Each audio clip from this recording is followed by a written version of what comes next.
नमस्कार दोस्तों, आप सभी का एक बार फिर से हमारे maths by Mukul Brahmbhatt channel पर हार्दिक स्वागत है। और आपके सामने जो प्रॉफिट एंड लॉस का लेक्चर 2 है।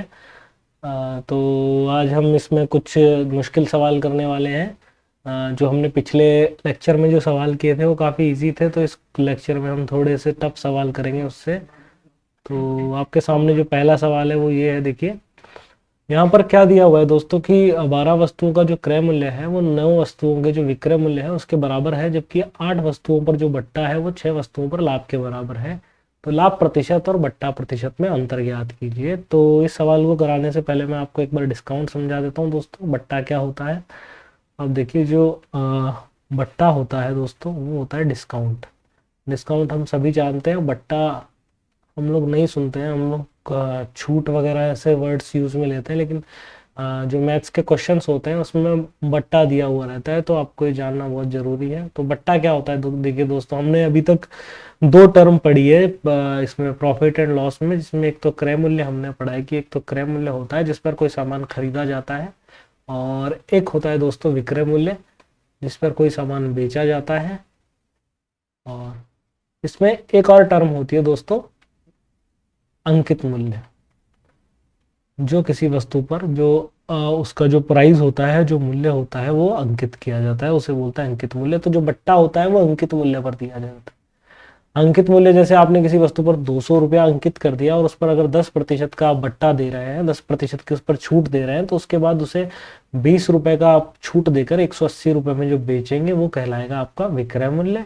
और जिस कीमत पर आपने खरीदा है वो कहलाएगा आपका क्रय मूल्य, या फिर जिस कीमत से आपसे ग्राहक खरीद रहा है वो उस ग्राहक के लिए क्रय मूल्य होगा। तो ये तीन चीजें आपको क्लियर कर देता हूं मैं। उसके बाद हम देखते हैं ये जो जितने बट्टा वाले जो क्वेश्चन आएंगे उसमें हमको अंकित मूल्य निकालना पड़ेगा।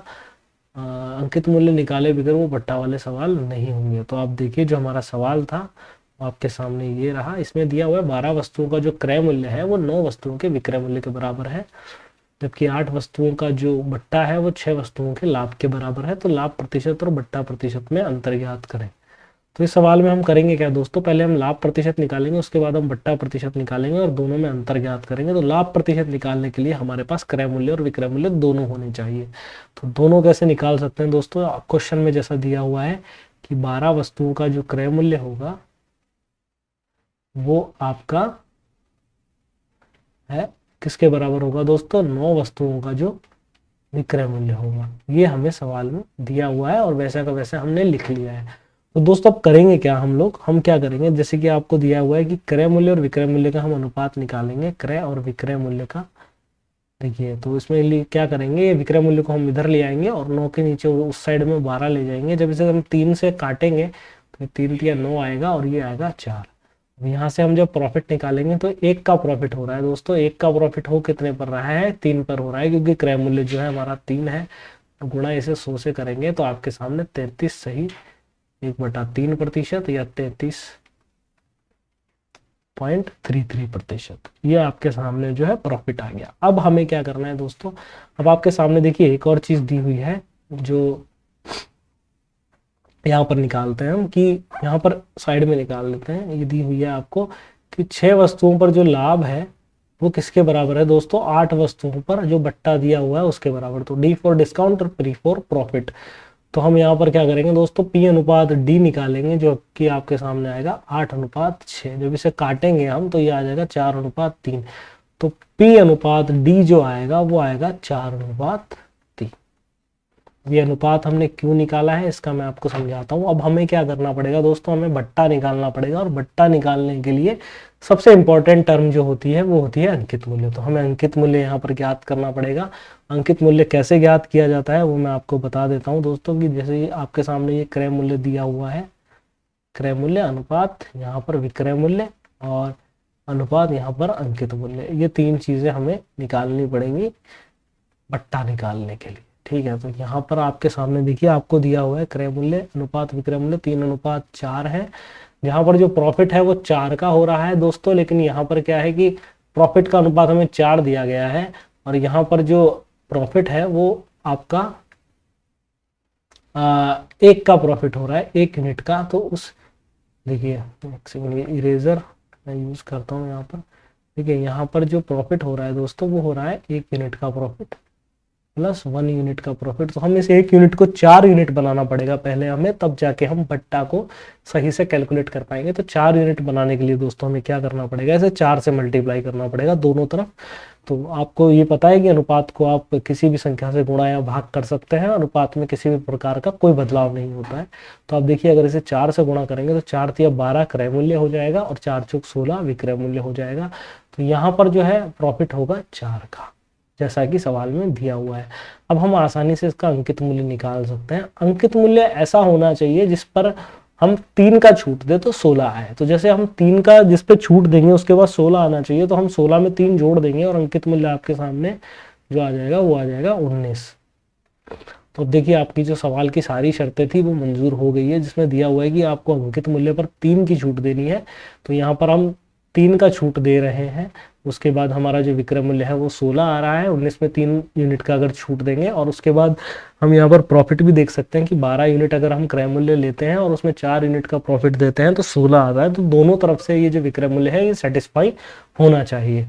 देखिए आपको करना क्या होता है, आपको क्रय मूल्य, विक्रय मूल्य और अंकित मूल्य, इन तीनों का एक ऐसा रेशियो लेना होता है जो आपको जो क्वेश्चंस की दी हुई सारी शर्तें हैं उनको वो सेटिस्फाई करता है। तो ये यहाँ पर जो रेशियो है ये इन सारी शर्तों को सेटिस्फाई कर रहा है। तो अब देखिए आप कि हमको करना क्या है दोस्तों, हमको प्रॉफिट परसेंटेज हमको पता ही है, हमें बट्टे का प्रतिशत निकालना है। तो बट्टे का प्रतिशत कैसे निकालेंगे दोस्तों, बट्टे के प्रतिशत के लिए आपको क्या करना पड़ेगा कि बट्टा आपको दिया हुआ है 3 यूनिट का और दिया कितने पर है 19 पर। यहाँ पर डिस्काउंट लिख देता हूँ डी प्रतिशत बराबर और इसको करेंगे गुणा 100 से।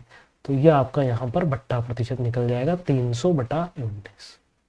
300/19 को अगर हम फर्दर सॉल्व करेंगे तो देखो 19 में जो 30 का भाग जाएगा वो एक बार जाएगा और यहाँ पर बचेगा 11 दोस्तों, 110 आ जाएगा। और उसके बाद 19 का भाग जो है 110 में 5 बार जाएगा तो यहाँ पर आएगा 95 दोस्तों। उसके बाद यहाँ पर शेषफल बचेगा आपका 110 से 95 घटाएंगे तो 15, और 15 के बाद जब इसे हम पॉइंट यहाँ पर लगाएंगे तो एक 0 और लगेगा और इसमें उसके बाद हम इसमें जो है 7 का भाग देंगे दोस्तों। 19 साते कितना होता है, 7 नाम 63 और 7 एकम 7 और 6 13, 133। उसके बाद यहाँ पर बचेगा दोस्तों 17 बचेगा। तो 17 में हम एक पॉइंट, ये पॉइंट हमारा लगा हुआ है तो एक 0 और लगाएंगे और 170 में जब हम भाग देंगे इसका 19 का तो ये आपका जो भाग है ये लगभग 8 बार चला जाएगा।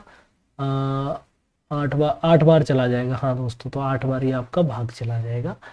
तो अब देखिए आपका जो प्रतिशत का जो उत्तर है वो कितना आता है। तो आपके सामने ये हमने निकाल लिया है कि डिस्काउंट जो प्रतिशत है, देखिए जो डिस्काउंट का प्रतिशत है वो आ गया है आपका 15.78। और आपको यहाँ पर ये मैं इसे रफ कर देता हूँ ताकि यहाँ पर जो है आपका आंसर मैं लिख सकूँ। ये देखिए आपके सामने जो था सब कुछ हमने समझा दिया है। इस सवाल में डिस्काउंट प्रतिशत कैसे निकाला गया है, ये थोड़ा टफ सवाल है। टफ सवाल इसलिए है कि इसमें जो उत्तर है वो एकदम पूर्णांक में नहीं है, तो इस वजह से आपको इस सवाल में दिक्कत आ सकती है दोस्तों। और इस तरह के सवाल भी आपसे एक आध एग्जाम में पूछे जा सकते हैं। तो आप देखिए यहाँ पर क्या होगा, आपसे बट्टा प्रतिशत और लाभ प्रतिशत में अंतर पूछा गया है। तो जो प्रॉफिट परसेंटेज है वो है 33.33 और इसमें से अगर हम 15.78 घटाते हैं दोस्तों तो आप आसानी से इसे माइनस कर सकते हैं। यहाँ पर 13 में से 8 जाएगा तो आपके सामने 5 आएगा और यहाँ पर 2 बचेगा। 12 में से 7 जाएगा तो यहाँ पर 5 बचेगा और 2 में से 5, 12 में से 5 जाएगा तो यहाँ 7 बचेगा और यहाँ पर अंत में 2 बचेगा तो 2 में से 1 जाएगा। तो ये 17.55% जो है ये आपका उत्तर आएगा, इन दोनों का डिफरेंस। तो ये सवाल आपके सामने सॉल्व हो चुका है। ये सवाल थोड़ा लेंदी है, थोड़ा टफ है, तो इसे देखकर घबराए नहीं, ऐसे सवालों को करने की कोशिश करें क्योंकि आपको एग्जाम में 2-4 सवाल इस तरह के थोड़े से मुश्किल दिख सकते हैं। तो अभी हम अगले सवाल की तरफ बढ़ते हैं दोस्तों। अगला सवाल आपके सामने स्क्रीन पर ये रहा। देखिए जो अगला सवाल है उसमें आपको दिया हुआ है कि 12 वस्तुओं का जो क्रय मूल्य है, सेम वैसा ही सवाल है। देखिए इसमें थोड़ा सा चेंज किया हुआ है कि जो 12 वस्तुओं का जो क्रय मूल्य है वो 9 वस्तुओं के विक्रय मूल्य के बराबर है। तो इसे हम एज इट इज इक्वेशन बना लेंगे और क्रय मूल्य और विक्रय मूल्य का अनुपात निकालेंगे। तो यहाँ से जब हम अनुपात निकालेंगे तो 9:12 आएगा, जिसे हम अगर 3 से काटेंगे तो ये 3 तिया 9 और 3 चौक 12। तो यहाँ पर देखिए वही दोस्तों 33 सही 1/3% का जो है प्रॉफिट हो रहा है। तो यहाँ पर जब प्रॉफिट परसेंटेज हम निकालेंगे पी परसेंटेज तो वो निकलेगा 1 का प्रॉफिट हो रहा है आपका 3 पर, तो गुणा 100 से करेंगे दोस्तों तो ये 33.33 33 जो है आपका उत्तर आएगा। उसके बाद हम दूसरी चीज़ क्या करेंगे दोस्तों यहाँ पर, कि वही हमें 10 वस्तुओं का जो बट्टा दिया हुआ है, देखिए 10 वस्तुओं पर जो यहाँ पर नीचे कर लेते हैं दोस्तों, 10 वस्तुओं का जो डिस्काउंट दिया हुआ है वो 5 वस्तुओं के प्रॉफिट के बराबर है। तो यहाँ पर हम डिस्काउंट बटा प्रॉफिट निकालेंगे। तो यहाँ पर ये जो 10 है इसे 5 के नीचे ले जाएंगे, तो 5/10, तो यहाँ पर 1/2 हो जाएगा। तो यहाँ पर देखिए चीज़ ये निकल कर सामने आ रही है कि जो डिस्काउंट है वो प्रॉफिट का आधा होगा।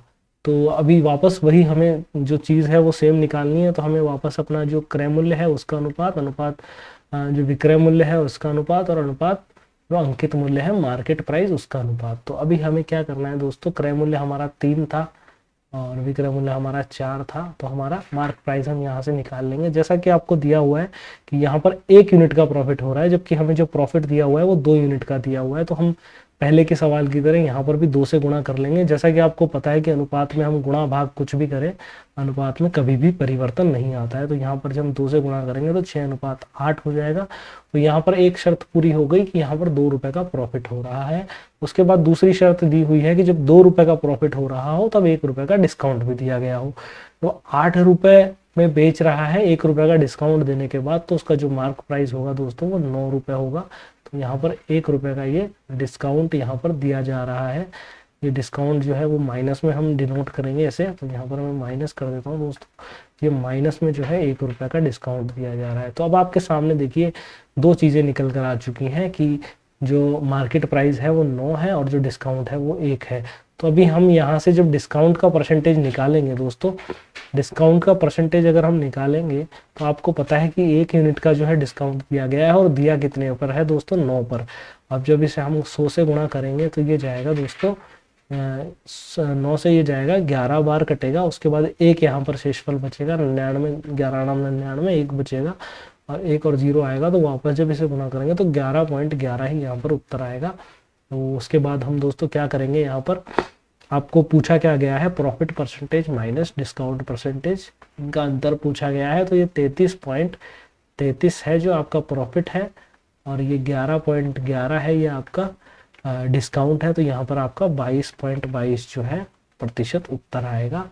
तो आप बिल्कुल ऐसे सवालों को देखकर घबराए नहीं, ये सवाल जो है बड़ी आसानी से हल हो जाते हैं। देखिए इस सवाल में ज़्यादा कैलकुलेशन नहीं थी, पिछले सवाल में थोड़ी कैलकुलेशन थी, और अभी हमने जब पिछला सवाल किया था तो वो हमारा पहला सवाल था, तो उसमें थोड़ा समय भी लगा था। और ये अगला सवाल है, ये आपको बहुत जल्दी से समझ में आ जाएगा। इसके बाद हम अगले सवाल की तरफ बढ़ते हैं दोस्तों। अगला सवाल आपके सामने ये है कि 10 मोमबत्ती बेचने पर एक आदमी को 3 पेन के विक्रय मूल्य का फायदा होगा, जबकि 10 पेन बेचने पर 4 मोमबत्ती के विक्रय मूल्य का नुकसान होगा। हानि प्रतिशत और लाभ प्रतिशत की कीमत बराबर है, और मोमबत्ती का क्रय मूल्य पेन के क्रय मूल्य से आधा है। तो मोमबत्ती और पेन के विक्रय मूल्य का अनुपात ज्ञात करो। देखिए आपको यहाँ पर जो है सवाल में बहुत सारी चीज़ें दी हुई है और बहुत ज़्यादा घुमाया हुआ है, तो आप इस सवाल को देखकर जो है कंफ्यूज हो सकते हैं। तो आपको कंफ्यूज नहीं होना है। आपको सबसे पहले क्या करना है मैं बता देता हूँ आपको। देखो यहाँ पर 2 आर्टिकल दिए हुए हैं, एक मोमबत्ती दिया हुआ है और एक पेन दिया हुआ है। तो सबसे पहले हम इनके जो क्रय मूल्य है वो यहाँ पर नोट करेंगे कि पेन जो है वो यहाँ पर लिखेंगे हम लोग, और ये यहाँ पर लिखेंगे मोमबत्ती। ठीक है दोस्तों, तो हम पहली लाइन में यहाँ पर लिखेंगे क्रय मूल्य सीपी मतलब। तो हमें दिया हुआ है कि जो 1 मिनट में इसे थोड़ा सा साइड में कर देता हूँ ताकि ये क्लियरली विजिबल हो। देखिए यहाँ पर जो है आपको एक पेन दिया हुआ है और एक दी हुई है मोमबत्ती, और यहाँ पर जो है आपको पहले क्रय मूल्य उसका नोट करना है। तो क्रय मूल्य आपको दिया हुआ है। देखो दोस्तों, आप अगर इसमें पढ़ें ध्यान से, आपको मैं लाइन नंबर बता देता हूँ, लाइन नंबर अंडरलाइन करके दिखा देता हूँ कि क्या दिया हुआ है। जो मोमबत्ती का जो क्रय मूल्य है दोस्तों, मोमबत्ती का जो क्रय मूल्य है वो पेन के क्रय मूल्य से आधा है। तो आप देखिए जो पेन का क्रय मूल्य होगा उससे वो मोमबत्ती का क्रय मूल्य जो होगा आधा होगा। तो आप देखिए कि जो मोमबत्ती का क्रय मूल्य पेन के क्रय मूल्य से आधा है, तो हम पेन का जो क्रय मूल्य होगा उसे मानेंगे 2x और मोमबत्ती के क्रय मूल्य को मानेंगे x। ये हमारी सवाल की जो एक शर्त है वो सेटिस्फाई हो चुकी है। अब इस लाइन का कोई मतलब नहीं है हमारे लिए। अब हम दूसरी लाइन पढ़ते हैं कि उसमें हो क्या रहा है दोस्तों। कि 10 मोमबत्ती जब कोई आदमी बेच रहा है तो उस 3 पेन के विक्रय मूल्य का फायदा होता है, और 10 पेन बेचने पर 5 मोमबत्ती के विक्रय मूल्य का नुकसान होता है। तो अभी हमें विक्रय मूल्य दोस्तों मानना है, तो विक्रय मूल्य हम मान लेंगे। विक्रय मूल्य हमें नहीं दिया हुआ तो हम कुछ भी मान सकते हैं। पेन का हम मानेंगे A और मोमबत्ती का हम मानेंगे B। ठीक है, ये हमने विक्रय मूल्य मान लिया। अब हमारे सामने सब कुछ है, तो आप देख लीजिए कि अब इसमें दिया क्या हुआ है। जो 10 मोमबत्ती जब आदमी बेच रहा है तो उसे एक आदमी को 3 पेन के विक्रय मूल्य का फायदा होता है। ठीक है, और परसेंटेज और लाभ और हानि जो है वो बराबर है। तो आप अगर यहाँ पर देखें कि 10 मोमबत्ती अगर कोई आदमी बेचेगा, 10 मोमबत्ती, यहाँ पर जो पहली लाइन दी हुई है 10 मोमबत्ती बेच रहा है, तो 10 मोमबत्ती जब बेचेगा आदमी तो मोमबत्ती का विक्रय मूल्य है हमारे सामने B जो हमने माना है, ये B है दोस्तों। तो 10 मोमबत्ती का जो विक्रय मूल्य होगा वो होगा 10B। ठीक है, उसके बाद हमें दिया हुआ है कि इस पे 4 मोमबत्ती के विक्रय मूल्य का जो है वो नुकसान होता है। नहीं, 10 मोमबत्ती पर बेचने में एक आदमी को 3 पेन के विक्रय मूल्य का फायदा होता है। तो 3 पेन का विक्रय मूल्य कितना है दोस्तों? 3 पेन का जो विक्रय मूल्य है वो है आपका, पेन का विक्रय मूल्य है A, तो 3 पेन का विक्रय मूल्य हो जाएगा 3A। इतना इसे फायदा हो रहा है दोस्तों ये बेचने पर। अब देखिए आप, जो लाभ इसका प्रतिशत अगर हम निकालेंगे, लाभ प्रतिशत जो निकालेंगे हम, वो कैसे निकालेंगे? लाभ हमें दे रखा है 3A का लाभ हो रहा है, और कितने पर हो रहा है दोस्तों? 10 मोमबत्ती बेचने पर। तो 10 मोमबत्ती जो बेचेगा आदमी उसका क्रय मूल्य कितना होगा 10 मोमबत्ती का? 10x। ये 10x पर इतना फायदा हो रहा है।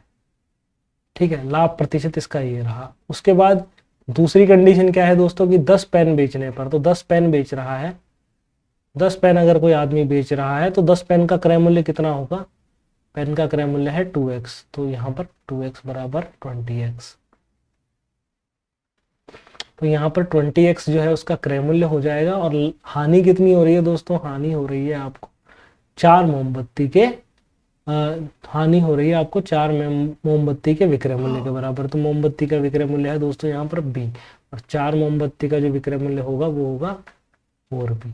अब आपको हानि प्रतिशत अगर निकालना है तो देखिए कैसे निकालेंगे। हानि प्रतिशत आपके सामने आपको दिया हुआ है, 4 मोमबत्ती के मूल्य के बराबर हानि हो रही है, तो 4 मोमबत्ती का विक्रय मूल्य 4B है, और क्रय मूल्य पर हानि निकाली जाती है तो क्रय मूल्य ये था और गुणा। तो ये आपके सामने लाभ प्रतिशत और हानि प्रतिशत दोनों जो है वो आपके सामने विजिबल है। अब हमें करना है क्या है, इन दोनों को बराबर रखना है। तो बराबर रखने से क्या होगा, ये हमें दिया हुआ है क्योंकि सवाल में कि लाभ प्रतिशत और हानि प्रतिशत दोनों बराबर है।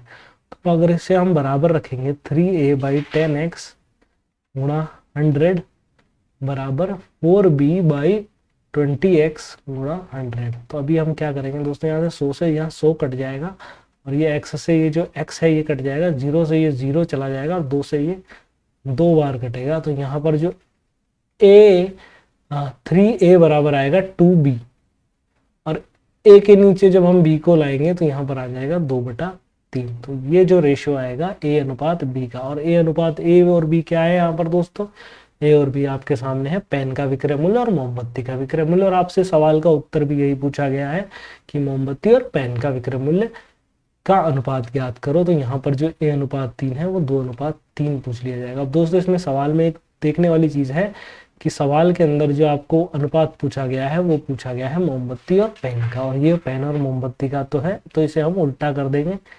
ठीक है, ऑप्शन में आपको कंफ्यूज करने के लिए इस टाइप के ऑप्शन दिए जा सकते हैं। तो आप ध्यान रखें कि सवाल में जब पूछा गया है तो पहले मोमबत्ती लिखा है या पेन लिखा है, उसी हिसाब से आप अपना जवाब दें वहाँ पर।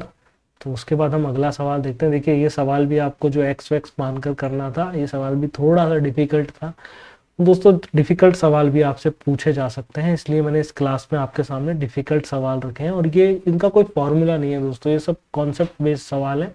इसके लिए आपको अपना थोड़ा सा कॉन्सेप्ट और आपको दिमाग को खोलने की जरूरत है। तो हम अगला सवाल करते हैं आपके सामने। एक आदमी किसी वस्तु को 7% लाभ पर बेचता है। ये देखिए थोड़ा आसान सवाल है, कुछ सवाल मैंने आसान भी रखे हैं। देखिए 7% लाभ पर जब बेचता है तो उसे कुछ लाभ होता है। उसके बाद अगर उसे 13% लाभ पर बेचता है वो, तो उसे 4248 रुपये ज्यादा में बेचता है। अब हमें ये नहीं दिया हुआ है कि यहाँ पर जब बेच रहा था तो कितने में बेच रहा था और यहाँ पर बेच रहा है तो कितने में बेच रहा है। हमें सिर्फ इतना दे रखा है दोस्तों कि 7 से 13 पे जाता है तो इतना जंप आता है। तो ये देखिए इसका दोनों का डिफरेंस है आपके सामने, 7% और 13% का। तो यहाँ पर कितना डिफरेंस है दोस्तों, 6% का। और 6% के बाद बराबर आपको दे रखा है 4248। ठीक है, तो ये देखिए आपके सामने, यहाँ से अगर इसे काटेंगे तो 6 सत्ते 42 और 6 इंटे 48, 708 जो है आपका 1 यूनिट 1% की वैल्यू आएगी। तो आप हमें क्रय मूल्य ज्ञात करना है। क्रय मूल्य 100% होता है, जो कि होगा आपका 70800। भी कैसे आया एक बार आप वापस देख लीजिए। मान लीजिए कि कोई वस्तु है 100 रुपए की, उसे कोई आदमी, एक दूसरा तरीका भी है इसे करने का जो थोड़ा ट्रेडिशनल है, वो मैं समझा देता हूँ। जैसे कोई 100 रुपए किसी का क्रय मूल्य आप मान लेते हैं, कोई आदमी उसे 7% लाभ पर बेचता है, मतलब उसे 107 रुपए में वो बेच रहा है, 107 यूनिट में बेच रहा है, तो उसे कुछ लाभ हो रहा है। अगर वो उसी वस्तु को 113 में बेचता है, 113 यूनिट में बेचता है, तो उसे जो है 4248 रुपए ज्यादा प्राप्त होते हैं। तो यहाँ पर जो यहाँ से यहाँ जाने में जो डिफरेंस आ रहा है वो आ रहा है 4248 रुपए का, सवाल के अनुरूप। और आपके अनुरूप जो हमने माना है उसके हिसाब से आ रहा है 6 का डिफरेंस। तो 6 को हम 4248 के बराबर रखेंगे, 1 यूनिट की वैल्यू निकालेंगे। 1 यूनिट के बाद आपने क्रय मूल्य माना था 100 यूनिट की वैल्यू निकालेंगे, तो 100 से गुणा करेंगे, उत्तर आपका वही आएगा। तो उसके बाद हम अगले सवाल पर चलते हैं दोस्तों। अगला सवाल आपके सामने ये है, अगर कोई आदमी एक वस्तु को 20% लाभ पर बेचता है, अगर उसने 10% कम में खरीदा होता। देखिए इस प्रकार के सवाल आपसे पूछे जाते हैं, इस प्रकार के सवाल का भी कोई फार्मूला नहीं होता है। इस प्रकार के सवाल को हम डायरेक्ट अपने कॉन्सेप्ट से करते हैं, 100 मानकर। देखिए आप मान लीजिए किसी वस्तु का क्रय मूल्य 100 है, उसे एक आदमी 20% पर, मतलब 120 रुपए में उसे बेच रहा है। अब इसमें दूसरी कंडीशन दी हुई है कि अगर उसने इसे 10% कम में खरीदा होता, अगर 100 की जगह उसने इसे 90 में खरीदा होता और उसे वह 18 रुपए कम में बेच रहा होता, तो उसे 30% का लाभ होता।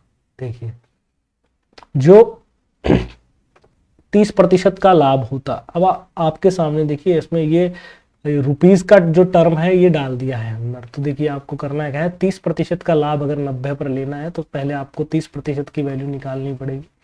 30% 90 का कितना होता है दोस्तों, 27 होता है, आप सभी को पता है। तो 90 में जब 27 जोड़ेंगे तो 9 और 2 11 और 117 जो रुपए है उतने में ये बेचेगा, 117 यूनिट में बेचेगा ये। अब देखिए आपको जो मतलब जो विक्रय मूल्य में जो कमी आई है वो आई है 18 रुपए की, यहाँ पे और यहाँ पे। इसमें सवाल में दिया हुआ है कि 18 रुपए कम में बेच रहा है। तो आप देखिए यहाँ पर कितना फर्क है दोस्तों, यहाँ पर जो फर्क है वो है 3 यूनिट का फर्क। और 3 यूनिट का फर्क किसके बराबर है, 18 रुपए के बराबर। यहाँ पर देखिए 3 यूनिट जो हमने निकाली है वो है 18 रुपए के बराबर। और यहाँ पर जब इससे काटेंगे तो 1 यूनिट की जो वैल्यू आएगी वो आएगी 6 रुपए।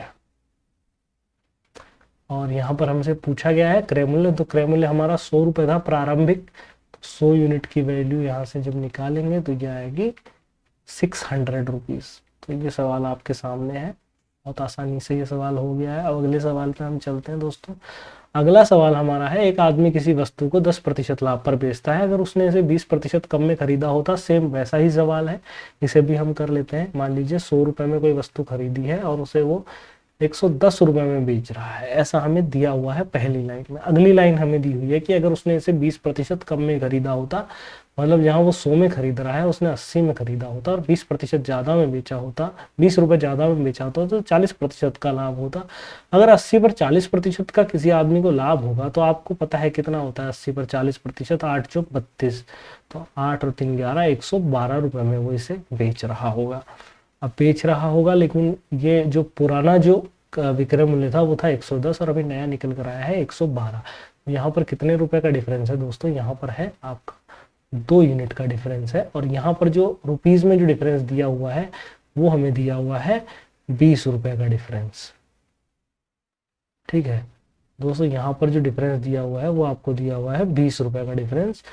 तो अब हम क्या करेंगे दोस्तों, 2 यूनिट को जो है 20 यूनिट के बराबर करेंगे।